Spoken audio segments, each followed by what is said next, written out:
Ibihe byiza kuri mwe mwese mukomeje gukurikira televiziyo Rwanda, tubahaye ikaze mu kiganiro ishusho y'icyumweru, ikiganiro gihuriranye n'ibihe twizihiza kwibohora ku nshuro ya 27, imyaka 27 irashize u Rwanda rwibohoye.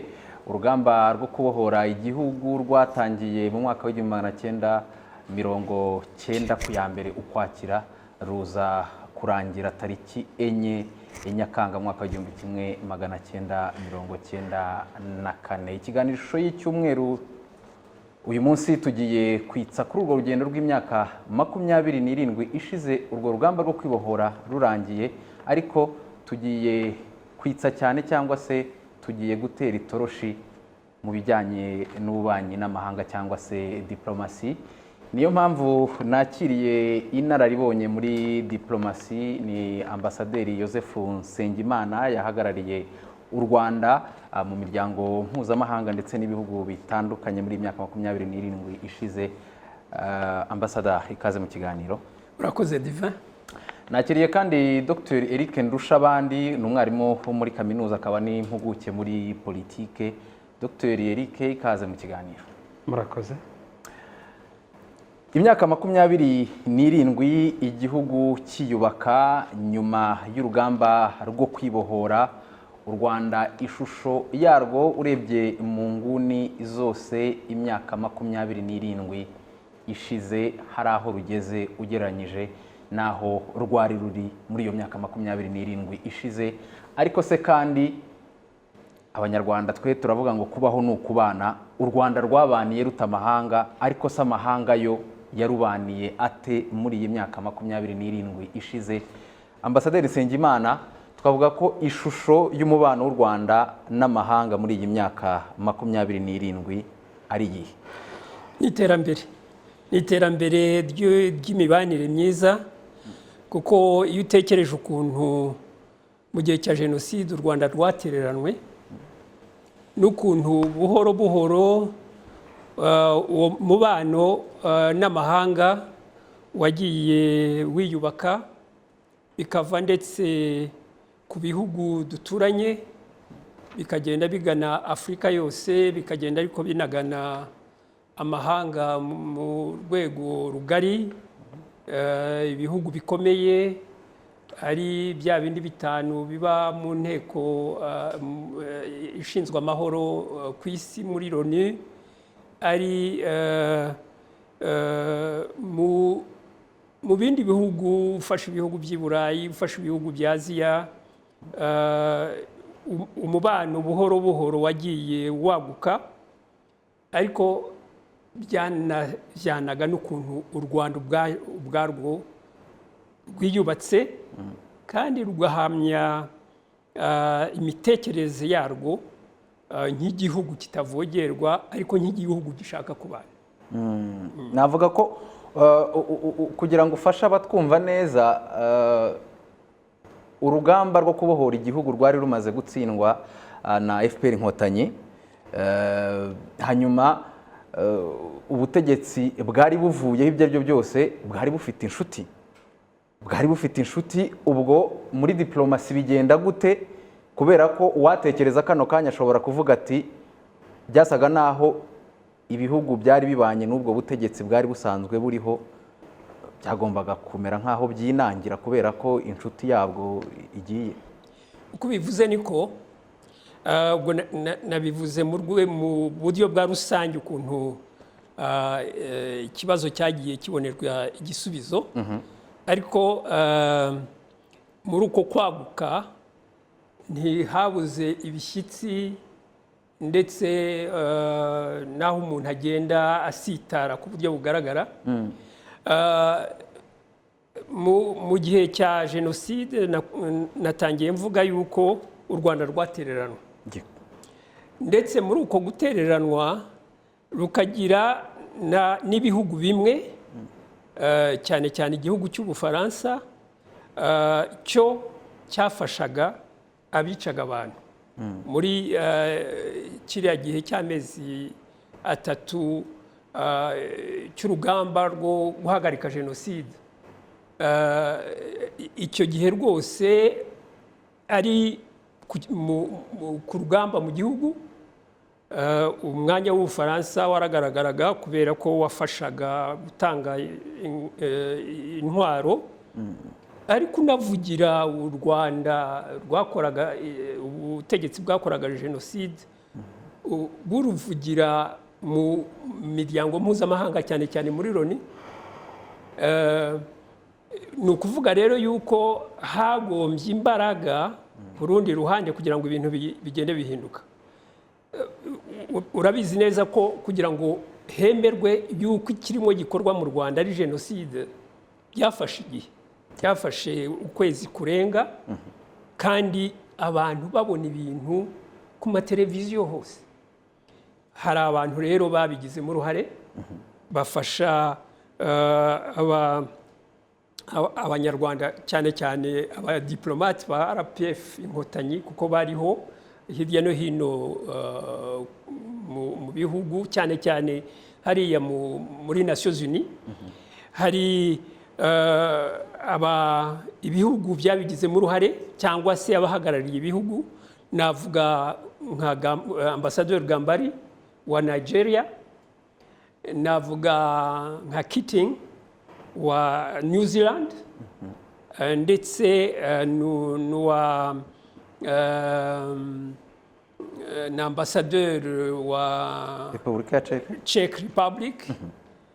Abo ni abadiplomate mu rwego rwo kuvuga ikibazo uko kiri muri Conseil de Sécurité. Ibyo bihugu uko ari bitatu uvuze byari muri Conseil de Sécurité, kandi muri iyo Conseil de Sécurité hari hicayemo uhagarariye u Rwanda, uhagarariye iyo leta yakoraga jenoside, ariko byageze aho biragaragara, ndetse rwose aba nkaho atahari kuko nta jambo yagiraga. Byageze aho bose babona neza yuko ibirimo biba mu Rwanda ari jenoside, kandi irimo ikorwa na leta yariho ya Habyarimana. N'ibyo bihugu byakurikiranye bifata umwanya wo kuyobora iyo nteko ishinzwe amahoro ku isi, Conseil de Sécurité muri Loni, nabyo byerekana neza yuko ibikorwa ari jenoside. Noneho biza kwemerwa, ndetse uhagarariye u Rwanda buhoro buhoro agenda asa naho nta jambo akigira. Ariko ibyo ntibyabujije Ubufaransa gukomeza, ku buryo mu kwezi kwa gatandatu kujya kurangira rwatse inama ishinzwe amahoro ku isi yuko rwakohereza icyo bwise ubutumwa bwo gutabara bicwaga. Byaje kugaragara neza yuko atari ubutumwa bwo gutabara bicwaga, ahubwo ari ubutumwa bwo gutabara ingabo zirimo zitsindwa zakoze jenoside. Aho ni diplomasi yakoraga ku ruhande rwa leta ya Habyarimana. Ni diplomasi yakoraga ku ruhande rwa leta ya Habyarimana, cyane cyane n'igihugu cy'Ubufaransa cyabafashaga. Dr Eric, umuntu yumve politike y'ububanyi n'amahanga gute kuri leta yari iyobowe na FPR inkotanyi nyuma y'ibihe nk'ibyo ngibyo, imyifatire cyangwa se umurongo wa nyawo wari ukenewe nyuma y'ibyo bibazo byose, ndavuga politiki ijyanye n'ububanyi n'amahanga, yari iyihe cyangwa se yabaye iyihe? Murakoze. Umuntu yabishakira muri iyo context Ambassadeur amaze kuvuga. Hari FPR ni mu myaka 90, aho Afurika n'Uburaya barimo bashakisha concept ibintu ngo byitwa demokarasi, murabizi icyo gihe. So ni context aho Afurika iri mu bibazo byinshi bitandukanye, ndetse ubona bishingiye no ku nkubiri ya demokarasi abantu bavugaga kugiye kuza. FPR rero igitangiza urugamba, uko yaramaze kubivuga, ibihugu byinshi byari bibanye n'u Rwanda byarakomeje byinshi, ndetse birafasha. Haba ibindi biritegereza ntibyagira icyo bikora, ntibyashigikira FPR, ariko nanone ntibyanahagarika ibyari biri kuba mu gihugu. Iyo positionnement cyangwa uko byitwara rero byaje no kudetermina cyangwa se kugaragara neza nyuma y'itsinda, nyuma yo kubohora igihugu, uko bari buze kwipozisiona kuri intsinzi imaze kuboneka, babonye ba bandi bashaka kurwanya batsinze. Harimo amahitamo abiri. Kwari ukuvuga nti iyo leta ubwo ivanyeho iyo twakoranaga, reka duhinduke tukorane nayo, ariko byaba biri muri kondisiyo nyinshi. Cyangwa se ukavuga ngo ok, reka nirengagize ibindi byose nakoze, hanyuma ndebe ko nakonjega cyangwa se nkorana na leta nshya. Icyabagoye harimo jenoside d'abord yari imaze kuba, no kuvuga hari ikibazo buri wese ashobora kubona ko ayo mahanga menshi yateranye u Rwanda, banagiramo uruhare bamwe. Kongera kugaruka biza kubagora nanone, kuko umurongo burya wa politike cyangwa se politike mpuzamahanga burya tuwusanga muri doctrine ya RPF igitangira. Reka tuvuge ingingo zimwe no mu ndirimbo y'umuryango w'inkotanyi bibamo burya wari uhari. Nta nubwo habayemo kwadapta gusa nyuma y'intambara, ariko umurongo deja imibanire n'abandi wari uri define. Ni ikintu kirihariye kuri za rebellion zitandukanye zirwanya za regime z'ibitugu, ntabwo bagira umurongo cyane. Uwo murongo wagaragaye nyuma ya jenoside, reka mvuge bimwe, ari nabyo byongeye kugora ayo mahanga mu guhitamo. Mu kongera kubaka igihugu,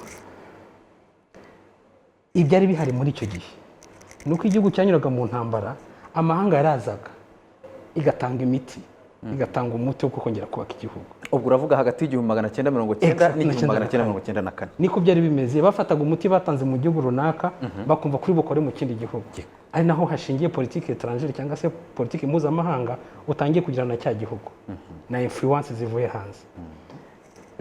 Bagorwa no kubona RPF yari ifite deja umurongo. Ni nko guhitamo ibisubizo bazagenderaho mu kubaka igihugu.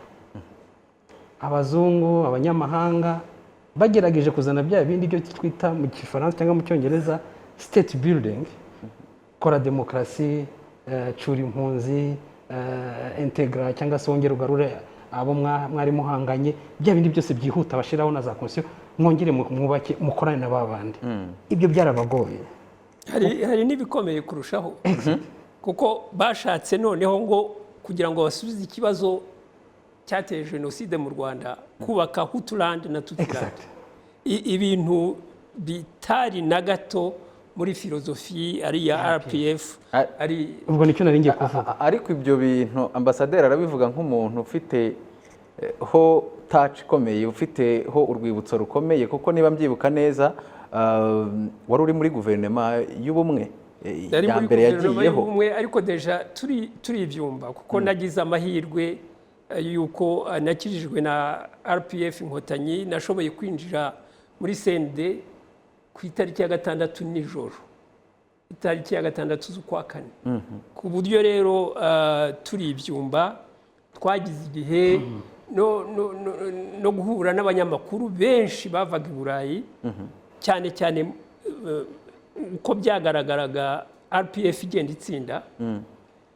Hari bamwe mwaganiraga bagatangira kuvuga, ese murabona u Rwanda ruzabaho rute, ko imibanire yanyu idashoboka, ibyiza si uko haba agace k'abahutu, amahanga akazana bya bisubizo Dr. Eric yaratangiye kutuvuga. Niho nari ngiye kumbereza rero.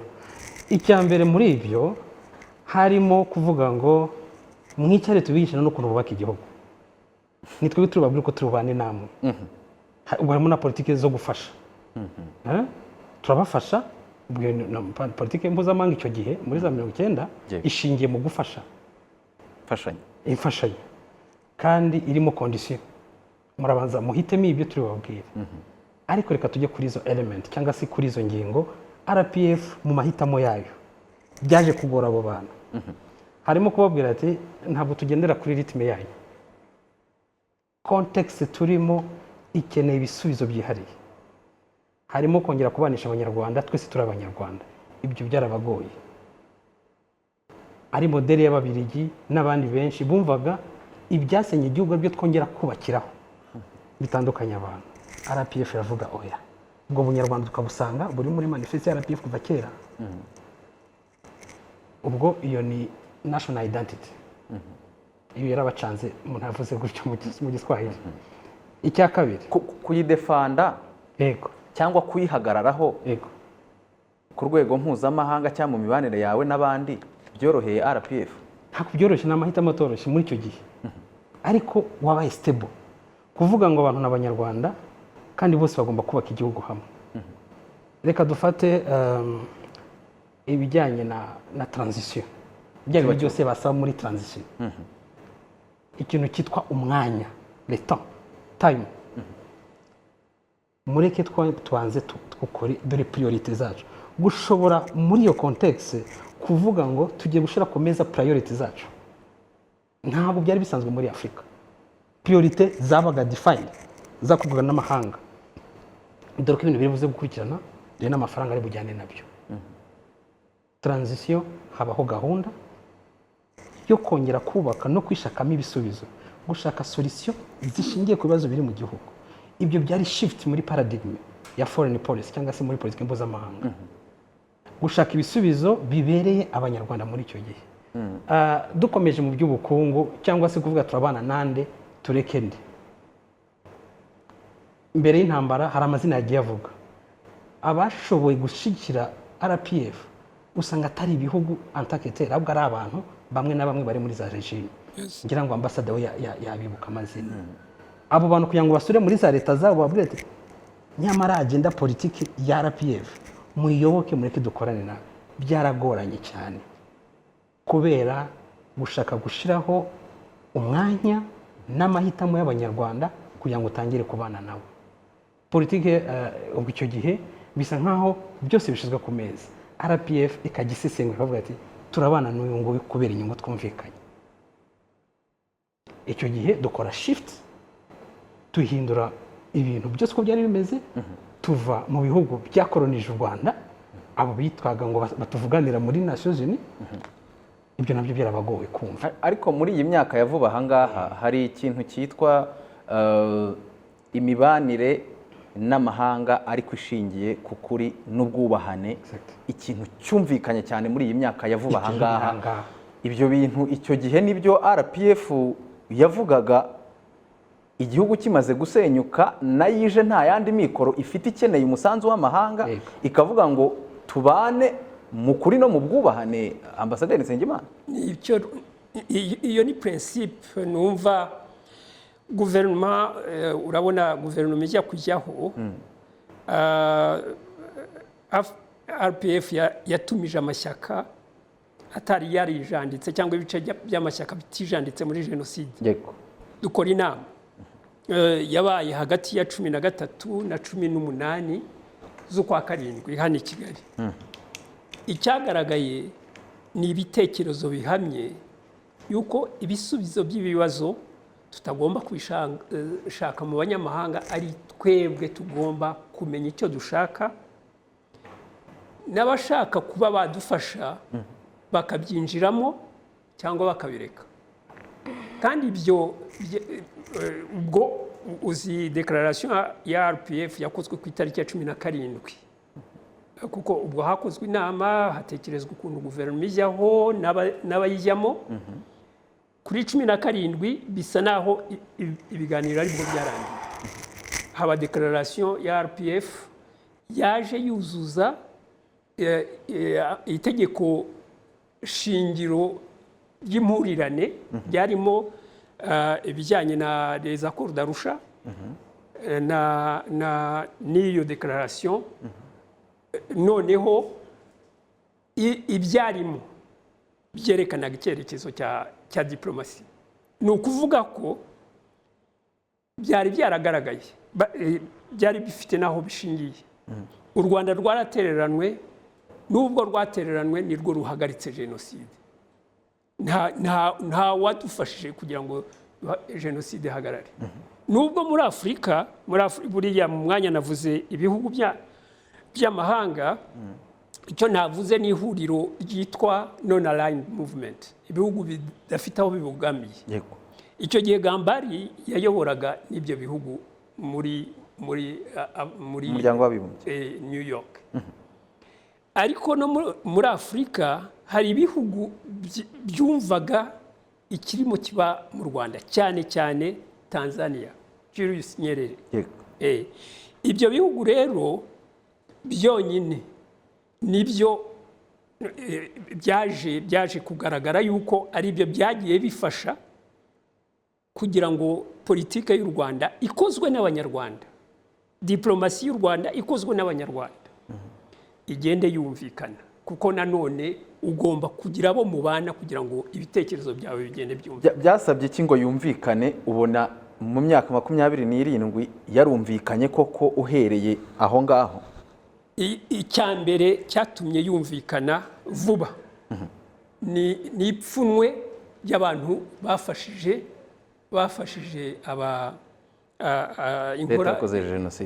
leta yakoze jenoside. Ababafashije wenda batabaha intwaro, ariko kubera ibibazo byabo, tuvuge nka Leta Zunze Ubumwe za Amerika, zari zimaze guhura n'ikibazo kizikomereye muri Somalia. Abasirikari baho bahatereye ibara, bumva kongera kwemeza yuko jenoside ikirimo kiba mu Rwanda ari jenoside, yuko bibategeka guhaguruka bakajya guhagarika jenoside. Barabyangira, banga yuko iyo nyito ikoreshwa. Nyuma byababereye ikibazo. Ni nayo mpamvu mu bantu baje gusaba imbabazi ba mbere Clinton yaje hano i Kigali mu mezi ya mbere ya guverinoma asaba imbabazi. Ariko ejo bundi abo banyamerika uvuga n'Abongereza bari mu bantu bagaragaje ko batemera inyito nyayo ya jenoside yakorewe Abatutsi. Ambasaderi Nsengimana, birumvikana ntabwo birangiriraho. Buriya wenda principe za diplomasi harimo ibintu bita diplomasi y'ukuri igenda neza. Navuga ubuhangange bw'igihugu. Ni ukuvuga yuko buri gihugu ntabwo kigomba kuvugirwamo ubundi, ariko urabizi yuko iyo principe, iryo hame ntabwo byubahirizwa, kuko ibihangange byumva ibyo ari byo byose bifite icyo bigomba kubwira abato. Ibyo rero ntabwo byakuze mu Rwanda, ariko noneho bihurirana n'icyaha ndengakamere cyitwa jenoside. Babona neza yuko kuri urwo rwego hari ibyo bagomba kwemera. Numva icyo ni kimwe. Icya kabiri rero ni uko noneho n'ibikorwa bitangiye. U Rwanda rwerekanye yuko ntabwo rukeneye yuko baza kurutegeka ibyo rukeneye cyangwa ibyo rushaka.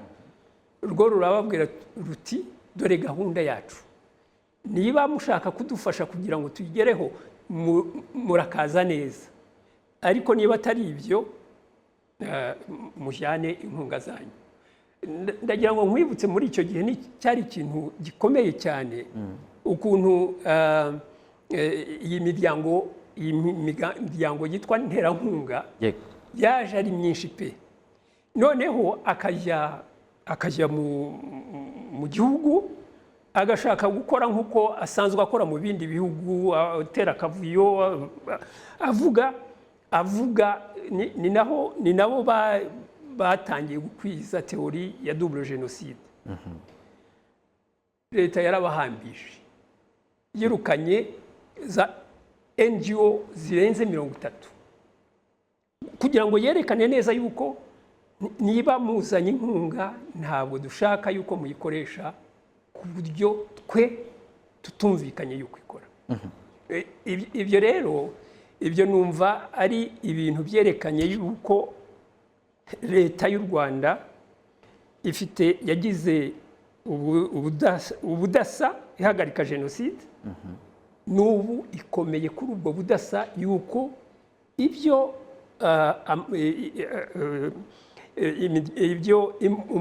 imibanire mpuzamahanga itegeka irabyubahiriza kandi isaba yuko n'ibindi bihugu bibyubahiriza. ariko wari ukomoje kuri leta zunze ubumwe za Amerika, Bill Clinton waje hano agasaba imbabazi, wenda tukongera tukareba n'Ubwongereza uyu munsi, ibyo bihugu byombi nabyo bitemera inyito nyayo ya jenoside yakorewe Abatutsi yamaze kwemezwa n'umuryango w'abibumbye muri rusange.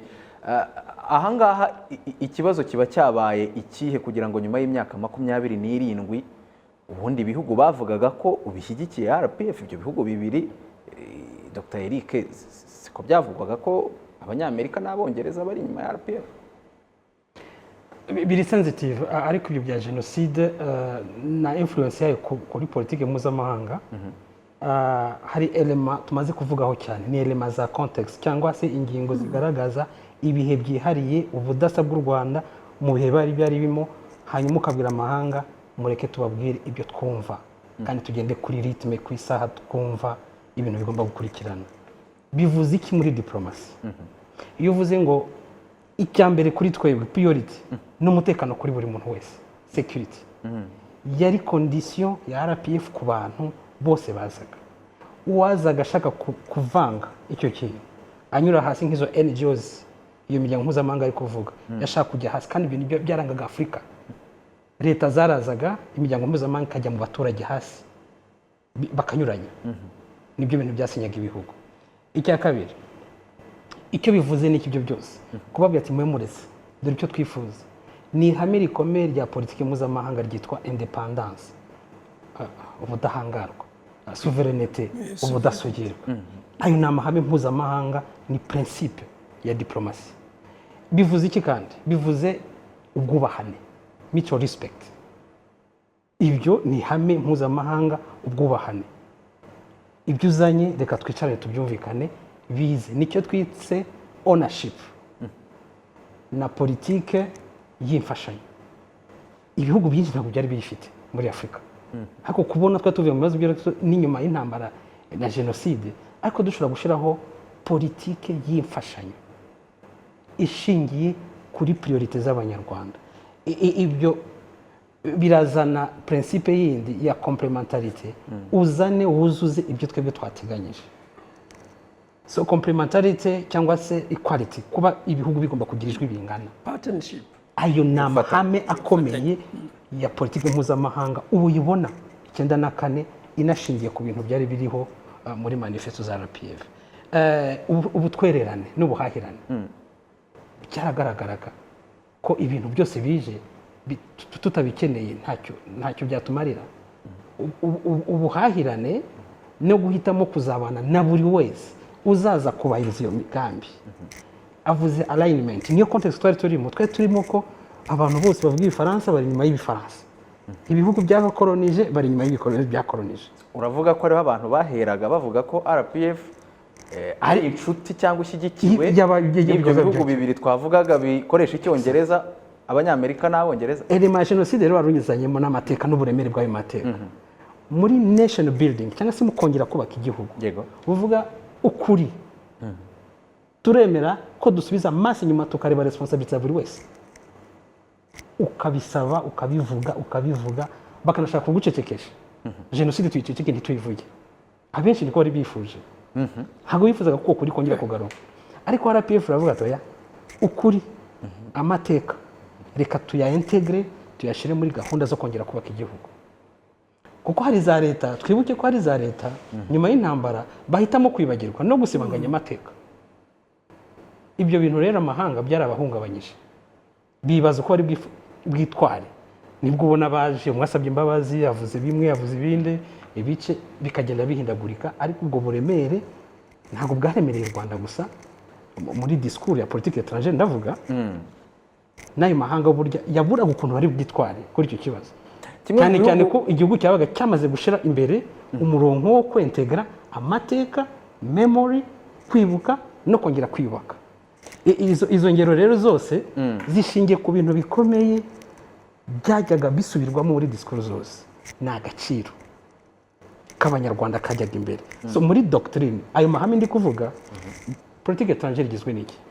igizwe n'izo ngingo nari maze kuvuga nk'amahame ariko harimo na values cyangwa se indangagaciro ziranga igihugu kandi igihugu gihora kinambyeho buri gihe ni agaciro ni self reliance kwigira dignity ariko no kubahwa kubahwa ibyo ubifashe byose ukabishyira hamwe burya niyo politiki étrangère y'iki gihugu ubona yahise yubakwa ko bisa nkaho igihugu cy'Ubufaransa aricyo cyagowe n'ibyo bintu kurusha ariko ibindi. nagira ngo ngusubize kuri kiriya kibazo ugarutseho cyo ukuntu Ubwongereza muri na Amerika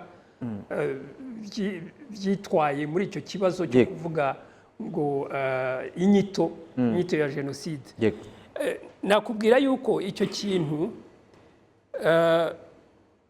buriya hari ubufatanye bw'ibihugu bita ubufatanye bukomeye nko muri ndahera muri Conseil de sécurité ariko ibiva muri Conseil de sécurité bijya n'ahandi. Muri Conseil de sécurité hari ibihugu bita bitatu muri bitanu bifite uburenganzira bwo kwanga veto, bifite droit de veto. Hari bitanu, hari Amerika, hari Russia, hari China, hari Ubwongereza n'Ubufaransa. N'ibyo bitanu. Ariko muri ibyo bitanu hari bitatu bifatanya. Ni Ubwongereza, Ubufaransa n'Abanyamerika. Nta gitangaza rero kubera ko igihe politike y'Ubufaransa yari igikomeye.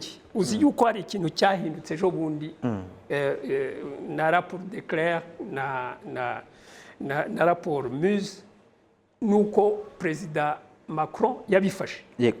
Igihe ibyo bintu bitari byagasobanutse bagombaga gukomeza gufasha cya gihugu bifatanije, bifite amasezerano buriya, bifite imikoranire ku buryo kimwe kigomba gushyigikira ikindi. Ariko noneho wibuke yuko jenoside iba ni abademokrate bari ku butegetsi,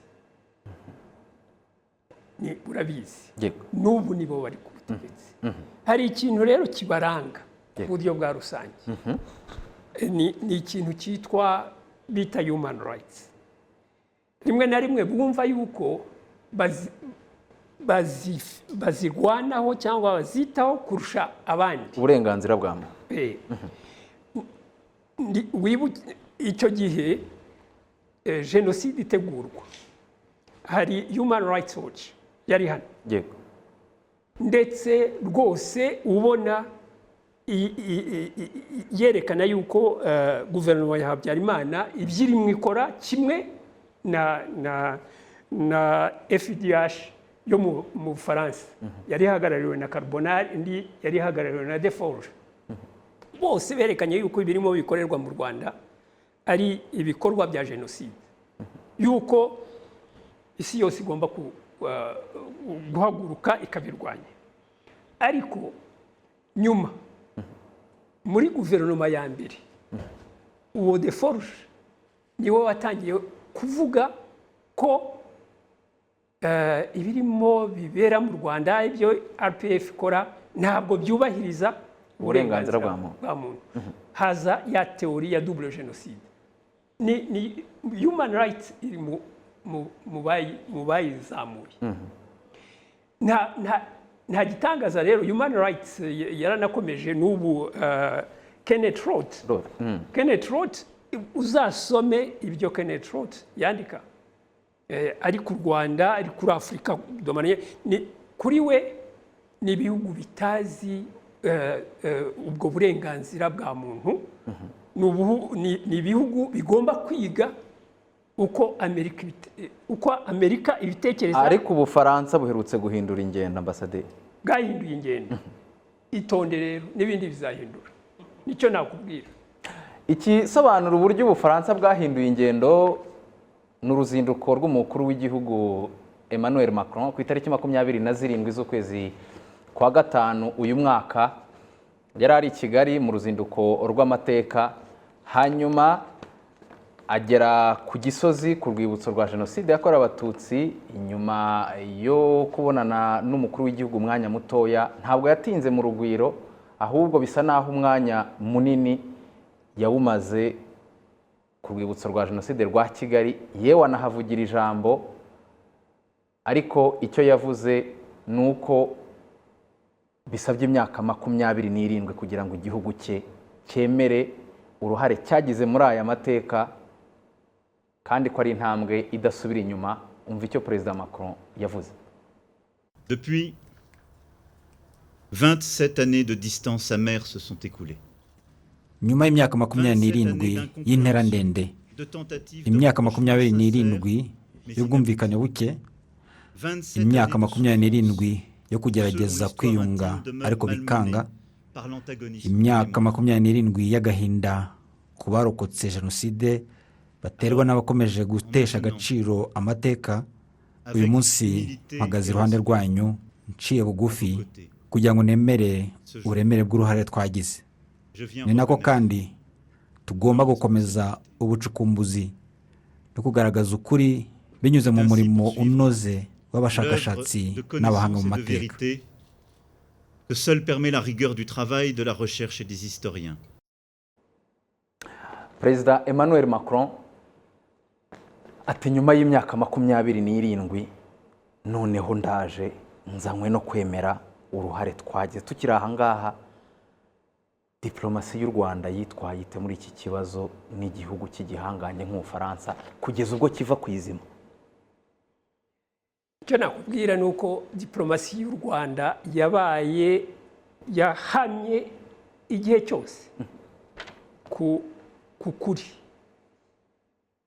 Yerekanye yuko ibyo bavuga n'ibyo bakora bitajyanye n'ukuri. Ibyo byabaye mu mibanire y'ibihugu bibiri bilateral, biba noneho mu rwego mpuzamahanga muri LONU no mu zindi nzego zihuza ibihugu muri rusange. Hose kuva jenoside irangiye imaze kwemerwa, u Rwanda rwakomeje kuvuga, rushaka n'inshuti zirufasha kugira ngo ijwi ryumvikane yuko jenoside yabaye mu Rwanda ari jenoside yakorewe abatutsi. Ndetse noneho biza no kwemezwa n'urukiko mpuzamahanga rwashyiriweho u Rwanda, yuko rurabyemeza, ruca n'urubanza, ruravuga ngo uyu munsi uru rubanza duciye nta mpaka zigomba kongera kujya kuri icyo kibazo. Jenoside yabaye mu Rwanda ni jenoside yakorewe abatutsi. Ni icyemezo cy'urukiko ntasubirwaho. Ariko hanyuma ntabwo byarekeye aho. U Rwanda rwakomeje gushaka yuko ibyo byabaye Conseil de Sécurité bireba, Conseil de Sécurité ikwiye noneho gushyiraho umunsi wo kwibuka jenoside yakorewe bise rugikubita jenoside Rwanda. Yego, jenoside yo mu Rwanda. Ariko abanyarwanda ntabwo twigeze tuva kuri iyo nyito jenoside yakorewe. Nagiye muri Conseil de Rwanda, nagiye muri Nations Unies. Bari bamaze kwemera yuko haba umunsi de réflexion, umunsi wo kuzirikana jenoside yabaye mu Rwanda. Buri mwaka icyo cyemezo nicyo cyabaye icya mbere, kandi hari jenoside y'abajuifu ntabwo yari ifite icyo cyubahiro. Yashingiye kuri ibyo bemereye u Rwanda kugira ngo nayo ibone uburyo bwo kubahiriza umunsi wo kwibuka Holocaust. Byavuye aho noneho muri Conseil de Sécurité, kubera ko Abafaransa bakomeje n'inshuti zabo bakomeje gushaka guhisha ibyo bakoze, bakomeje kuzamura ibibazo bijyanye na double génocide. Mapping report yaje mu by'ukuri ishaka kwemeza yuko RPF na guverinoma y'u Rwanda nyuma ya jenoside yakoze jenoside muri Kongo. Nanone ibintu ntibyashoboka, berekana neza yuko ibyo bavuga ari ibinyoma. Numva rero ni nabyo niyo ya ntambara na n'ubu ntabwo dukwiye kwibwira yuko yarangiye. Iyo ntambara ntabwo yararangiye, iracyakomeza. Ubufaransa bwemeye yuko bufite responsabilité accablante muri raporo Duclerc barabisobanuye neza. Raporo Muse nyuma ya za raporo Mucyo, raporo Mutsinzi zabyerekanye nazo, ariko izo ni nayo mpamvu numva u Rwanda rushaka yuko haba raporo noneho yindi ikozwe n'abanyamahanga, kandi yaje yemeza ibyo za raporo z'u Rwanda zari zarakozwe. Ni kwa kundi kuvuga ngo wenda mwakwibwira yuko twebwe dushaka kwemeza ukuri kwacu, ariko reka tubihe abandi babikore ku buryo bwa independant. Ariko Dr Eric, buriya wavuga ko raporo Duclerc ifatwa nk'umusingi w'intambwe itewe mu mubano hagati y'ibihugu byombi, yashyizweho na Macron, itari ifite uwo murongo wo kumenya ko inshingano zayo za mbere ari ugukora ibintu bituma ibihugu bibana, ko umurongo wahindutse? Ntabwo ndishobora kuba numvise ikibazo neza, ariko muri iyo process ndagera kuri ibyo by'amaraporo harimo utuntu twinshi umuntu yavuga. Icya mbere ni ibihe tugezemo. Icya kabiri ni ukuvuga ni imyaka 27 nayo ubwayo ni factor ku bintu bikomeye by'amateka ibyo bihugu byose byagiye byivugurutamo bananirwa gufata position. Twaje tuvuga qualification ya genocide uko igomba kwitwa ndetse n'ubutabera, ariko reka dufate ko systeme yayoboye Ubufaransa y'abasocialiste no muri doctrine y'Ubufaransa ubwayo ibyo gusaba imbabazi, byo kwemera responsabilité, ukemera reparation cyangwa se reparation ni nk'indishyi. Ibyo ugasanga muri doctrine yabo bitarigeze bigaragara, ntabwo birimo. Ubwo iyo ufashe system politique cyangwa se amashyaka politique yayoboye ari nayo yagiranye imibanire na guverinoma yakoze jenoside muri iki gihugu, abayobozi bakurikiranye bose kuzageza kuri François Hollande, ukabona hari ikintu cyari kigiye kuzamuka kigasubira inyuma buri gihe. Niyo systeme n'imitekerereze yayo bagendeho imyaka myinshi, n'Ubufaransa n'ubukoroni baranze kwemera iyo nzira, kuko bazi neza ko byahamagara ibibazo byinshi cyane hageze aho bemera. Noneho reka dufate Sarkozy agiyeho aturutse mu rindi shaka, ubwo nabyo bifite icyo bivuze. Yashimyeho ariko ntibyakunda. Ahura na resistance nyinshi. Macron araje noneho aje na Republique en Marche, ishyaka rishya, mouvement nshya abantu batari banategereje, inaje mu bihe byihariye by'ubukungu buhungabanye, politique ziheza nguni cyangwa extremisme mu Bufaransa, nationaliste ziri kuzamuka. Iyo environnement yose ukabifata hamwe ukabishira hamwe, uravuga ati Macron afite opportunité yo kuba yatera intambwe yindi akarenga ibyo abandi bagiye bakora. Legitimité mu Bufaransa na legitimité hanze, uravuga ati mfashe attention y'Abafaransa nkayiganisha ku kibazo kindi cya Afurika, cyane cyane icyo systeme y'abasocialiste bacecetse igihe kirekire. Ese buriya sinaba nkoze politique nshyashya nkaba nemeye responsabilité accablante muri jenoside? Iyo ni shift ikomeye muri politique étrangère y'Abafaransa. Abarayikoze rero Macron, abarayikoze. Ariko ibyo byose bishingiye ku byo ambasaderi amaze kuvuga. Ni umurongo uhamye wahozeho kuva 94, kongera kuvuga ngo uribuka urazirikana amateka, urashira ukuri komeza. Icyo raporo Mucyo, Mutsinzi bivuze, leta yari maze kugira argument scientifique, no kuvuga dufite ibyo dushingiraho kuvuga ibyo. Macron asanga nawe agomba kugira muri uwo murongo aha kazi aba historien aha akazi Declare na bagenzi be kugira ngo bagire ukuri azashingiraho wa murongo we uzaba uhamye. Ahubwo ikibazo nicyo yari twari tubajije, ese bizahama birambe? ariko kuri Perezida Kagame we arizera ko ibi bizaramba, cyane ko abona Perezida Macron intambwe yateye ari intambwe y'ubutwari. Ni mu kiganiro n'abanyamakuru abakuru b'ibihugu byombi bagiranye hano mu ngoro y'ibiro by'umukuru w'igihugu Village Urugwiro. Umva icyo Perezida Paul Kagame yavuze ku cyo Macron yakoze. Despite some loud noises and voices, President Macron took this step. Atitaye ku rusaku, Perezida Macron yateye intambwe muri politiki ndetse no mu muco mbonezabupfura. Ubu ni ubutwari bukomeye.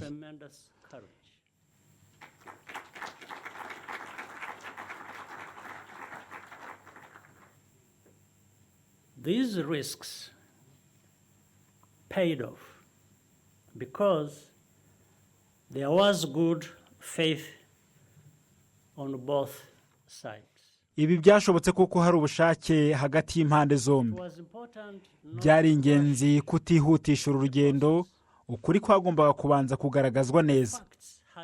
Abaturage bacu nabo bari bakeneye amahirwe yo kujya impaka no gushungura. Intambwe imwe yagiye iganisha ku yindi. Uko niko twageze kuri iyi ntambwe, nayo ikaba indi ntambwe kandi nini. One step led to another. And that is how we got to this point. President Macron is someone who listens. Perezida Macron ni umuntu utega amatwi kandi yiyemeje gushyigikira Afurika bishingiye ku byo Afurika ubwayo yahisemo. Ibi ni itandukaniro, ni byiza kandi bishobora kuramba. Ikibanze uruzinduko rugamije ahazaza, si ahashize. Ubufaransa n'u Rwanda bigiye kubana hashingiwe ku nyungu z'abaturage b'ibihugu byombi. We wish to form a strong and sustainable relationship. Turashaka kubaka umubano udadiye kandi urambye bishingiye ku byihutirwa haba ku Rwanda no ku Bufaransa. Both Rwanda and France. Dusoza kuri iyi ngingo ndagira ngo mbabaze ahazaza h'uyu mubano w'u Rwanda n'Ubufaransa murahabona mute? Buri wese ndamuha umunota umwe.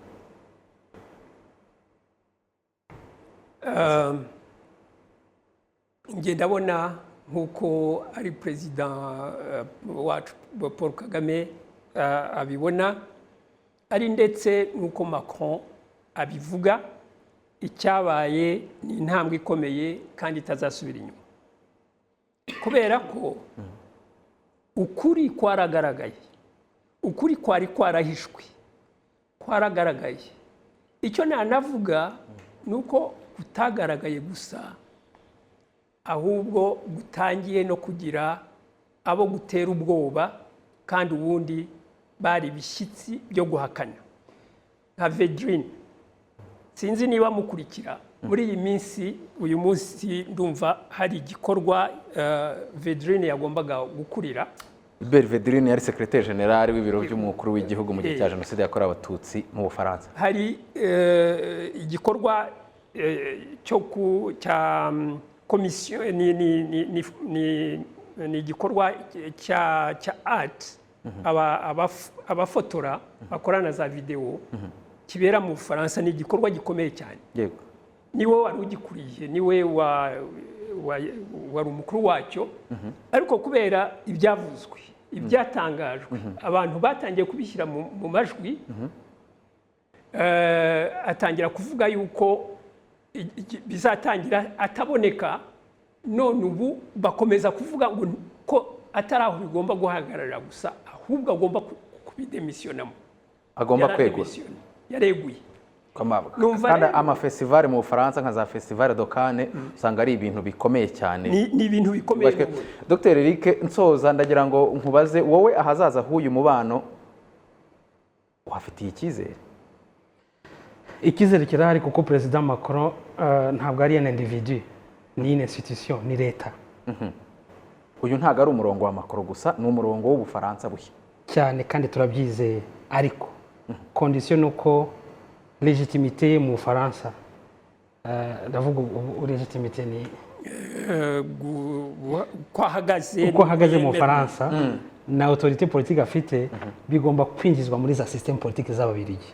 Ni ukuvuga ari umutwe wa politiki aturukamo, ari indi mitwe ya politiki, ni ukuvuga abasosiyaliste n'abarepublicain, igomba kuba imyumvire, hanyuma bikajya mu mategeko, bikaba umurongo mu bacuruzi n'abandi bose. Yashyizeho umunsi wo kwibuka jenoside yakorewe Abatutsi, ariko cyane cyane bikamanuka bikajya muri mu bato, amashuri, système d'éducation, byose bigafata ku buryo mubano wazaramba. Ndabona amasaha atari ku ruhande rwacu, twari kuvuga byinshi kuri iyi ngingo, ariko reka tuyihinire ahangaha, ahubwo turebe ishusho y'imibanire y'u Rwanda n'ibihugu bya Afurika muri iyi myaka 27 ishize. Hari icyegeranyo kigufi twateguriwe na mugenzi wacu Jean Damascene Manishimwe, reka tubanze dukurikiye iki cyegeranyo tugaruke nyuma yacyo. Tariki ya 4 Nyakanga 1994 yabaye intangiriro y'u Rwanda rushyashya kandi rubereye buri wese. Usibye guha buri wese uburenganzira bwo kubaho mu gihugu cye, byanatumye umunyarwanda agira agaciro mu ruhando mpuzamahanga, n'izina ry'u Rwanda riyogera hose ku isi. Mu mwaka w'1963 hashinzwe umuryango w'ubumwe bwa Afurika waje kuba Afurika yunze ubumwe. U Rwanda narwo rwahise ruwinjiramo ku ikubitiro, ariko kugera mu 1994 nta kintu cy'umwihariko abandi banyafurika bashoboraga kumenyeraho u Rwanda. Nyuma y'uko u Rwanda rubohowe mu 1994, ibyo byarahindutse. Isura nshya y'u Rwanda yatangiye kumenyekana no muri Afurika yose. Dufashe ingero nke, nko muri 2004 bwa mbere mu mateka u Rwanda rwohereje ingabo gufasha kubungabunga amahoro hanze yarwo. Aho ni Darfur muri Sudani, mu butumwa bw'amahoro bwari ubw'umuryango wa Afurika yunze ubumwe, AMIS mu magambo ahinnye. Nyuma yaho u Rwanda rwohereje izindi ngabo muri Sudani y'Epfo. Abaturage b'icyo gihugu bishimira kubona ingabo zikora imirimo irenze yo kubungabunga amahoro, ahubwo zijya no mu bikorwa by'ubutabazi. Icyo twigiye ku ngabo z'u Rwanda ni umutima w'ubuvandimwe. Bari hano kudufasha, bazi ibibazo byacu, bazi neza ibyo dukeneye, ibyo nibyo badukorera. Muri 2014 u Rwanda rwohereje izindi ngabo zo gufasha kubungabunga amahoro muri Repubulika ya Centrafrica, mu butumwa bwa Afurika yunze ubumwe bwaje gusimburwa n'ubw'umuryango w'abibumbye. Ku buryo bw'umwihariko muri 2020 u Rwanda rwafashije Centrafrica gukora amatora mu mutekano usesuye. Bibi byishimo muri Centrafrica uhereye ku mukuru w'igihugu bwe. Je remercie très sincèrement le président Paul Kagame. Ndashimira mbikuye ku mutima wa Perezida Paul Kagame, guverinoma y'u Rwanda n'abaturage b'u Rwanda ku musanzu wabo. Mu by'ukuri baradufashije mu mutekano w'uru rugendo rw'amatora. Umutekano wanafashije abaturage ba Centrafrica kujya mu matora ntacyo bikanga. Rwose turashimira. Kuva u Rwanda rwakohereza ingabo mu butumwa bwa Loni byafashije kubungabunga umutekano mu gihugu. Rwose ndashima. Kubera ubwitange bw'ingabo z'u Rwanda ku baturage basanzwe ba Centrafrica, izina u Rwanda rifite agaciro kanini. Mfite umutekano usesuye. Reba hariya turinzwe n'ingabo z'u Rwanda. Ni ingabo zifite disipline. Ni ingabo nakuriye ingofero. Ingabo navuga ko ari ingabo zihagarariye Afurika. Abanyarwanda bakoze akazi keza. Murahari, murazenguruka hirya no hino, muraturinze, munteye ishema, mbafitiye icyizere. Muri Afurika u Rwanda ntiruzwe ku musanzu rutanga mu kubungabunga amahoro gusa, ahubwo rwanafashe iya mbere mu guharanira ko abanyafurika bagira agaciro bakabaho badasindagizwa n'amahanga. Ni muri urwo rwego guhera muri 2016 Perezida wa Repubulika Paul Kagame yayoboye amavugurura y'umuryango wa Afurika yunze ubumwe ahereye ku mahitamo yo kwigira u Rwanda rwahisemo nyuma yo kwibohora. Even difficult things are doable. N'ibintu bikomeye birashoboka. U Rwanda mubona ubu ngubu ntabwo ari igitangaza, ahubwo n'umusaruro wo gukora cyane byatangiriye ku gukorera hamwe nk'igihugu no kwanga gusubira mu mwijima. Mu gihe twiyemezaga gushyira mu bikorwa ibyifuzo byacu, twabanje guhindura imyumvire no kwanga gusindagizwa. Ibyo byadufashije kubona ubushobozi twifitemo, haba ku butaka bwacu ariko cyane cyane mu baturage bacu. Icyo twiyemeje ni uguhindura imyumvire tukava ku kubeshwaho tugamije kwigira. And the decisive factor here was therefore changing our mindset from dependence to ownership. Umusanzu u Rwanda rukomeje gutanga muri Afurika wajyanye no kurushaho kwagura amarembo. Ubu sosiyete y'indege Rwandair yerekeza mu byerekezo byinshi ku mugabane wa Afurika. Abanyafurika benshi bitabira gusura u Rwanda dore ko rwanafashe iya mbere mu kuborohereza kurwinjiramo bahabwa viza bakigera ku mipaka yarwo. Jean Damascene Manishimwe, Televiziyo y'u Rwanda. Arakoze cyane mugenzi wacu Jean Damascene Manishimwe kuri iki cyegeranyo.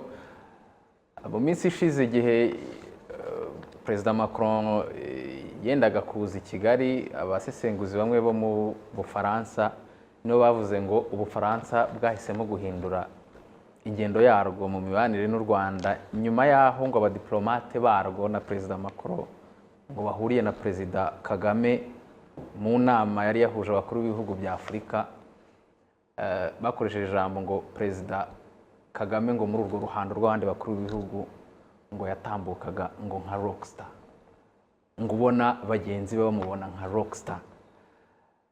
Ndagira ngo nsoza kuri iyi ngingo, ijambo agaciro k'u Rwanda ku mugabane wa Afurika, ijambo u Rwanda rufite ku mugabane wa Afurika n'ibi Jean Damascene Manishimwe amaze kutubwira, murabihuza mute?